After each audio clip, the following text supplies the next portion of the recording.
Bonjour ou bonsoir, selon l'heure à laquelle vous nous regardez. Je suis votre chroniqueur audio et animateur de podcast à l'ODJ Média. Aujourd'hui, j'ai le plaisir de vous lire fidèlement une chronique de Najib Mikou intitulée « Endettement, investissement, état des lieux, état d'esprit », qu'on écoutera ensemble dans ce podcast. L'auteur commence son article ainsi. L'endettement soutenu de notre pays pendant ces dernières années, et certainement au cours des toutes prochaines années, évoque des sentiments partagés, aussi bien chez le citoyen lambda que parmi les élites de tous bords, quant à son ampleur et à la pertinence de son affection.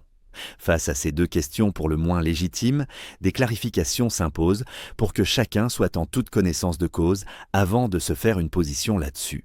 Concernant la question de l'endettement, il est nécessaire de préciser que 1. Le Maroc est aujourd'hui un immense chantier de grands projets co-structurants, le préparant à asseoir les conditions nécessaires au bien-être social de ses populations, à ses grandes ambitions économiques, à la position et au rôle auquel il aspire à l'échelle régionale et internationale. 2. Malgré le recours massif en cours à l'endettement, la part de sa dette dans le PIB national est saine et acceptable pour un pays en grande phase d'investissement tout azimut, à 67% du PIB en 2025 et 65% en 2026, soit une baisse de près de 8 points par rapport à 2024. On est au quart du Japon, à la moitié des États-Unis, de la France, de l'Espagne, et on a l'un des taux d'endettement les plus bas de notre continent, avec la particularité que notre dette est alimentée à hauteur de 2/3 de l'intérieur et de seulement 1/3 de l'extérieur. 3. Le Maroc est un bel exemple de solvabilité, il rembourse sa dette systématiquement à échéance.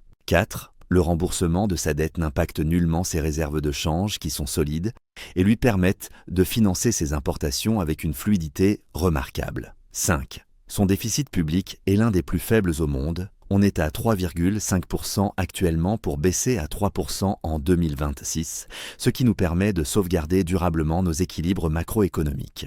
Concernant maintenant la question de l'allocation de cet endettement, des voix ici et là imputent péjorativement l'essentiel de nos investissements à la Coupe d'Afrique 2025 et plus particulièrement à la Coupe du Monde 2030, les taxant d'ostentatoires, d'inappropriés, d'inopportuns. Il est nécessaire de préciser d'ores et déjà que tous les investissements financés par la dette financent les ambitions du royaume et sa vision citée plus haut.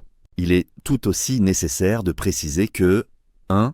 Notre pays a fini par comprendre que le football n'est pas qu'un simple divertissement, le temps d'un dimanche après-midi ennuyeux. Il en fait aujourd'hui une véritable industrie génératrice d'épanouissement et de succès pour nos jeunes et créatrice de richesses et d'emplois massifs pour notre économie, à l'instar de grands pays développés, les stades que nous construisons ou que nous modernisons aujourd'hui, sont les infrastructures nécessaires à cette nouvelle industrie naissante. Elles sont de véritables usines de valorisation de notre jeunesse. 3. Bien plus, ces stades-usines ne sont plus un fardeau financier. Dans la nouvelle logique d'industrialisation, ils sont générateurs d'emplois et de revenus permanents et sont rentables pour l'État. 4. Les hôtels qui sortent du sol ici et là, comme des champignons et à coups de milliards d'investissements privés, ne serviront pas seulement pour accueillir les centaines de milliers de fans du football, le temps de ces deux coupes, pour être démontés à la fin de la fête. Ils seront là et gagneraient à se multiplier davantage pour soutenir les grandes ambitions légitimes de notre pays pour le tourisme intérieur et extérieur,